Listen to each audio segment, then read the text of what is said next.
What do we have? We have Allah, and besides Allah, we have nobody. Don't expect people to come to you. Allah will come to you. Continue knocking on His door. Continue worshipping Allah.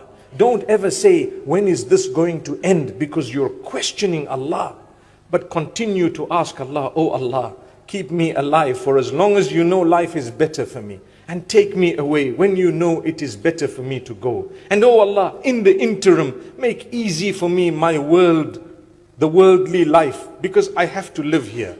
Another sunnah dua of the Prophet Muhammad sallallahu alayhi wasallam, where he said, Allahumma aslih lana deenana alladhi huwa ismatu amrina. Oh Allah, make good for us our faith, because it is the main issue of our affairs. It is the main affair, the main matter of our life.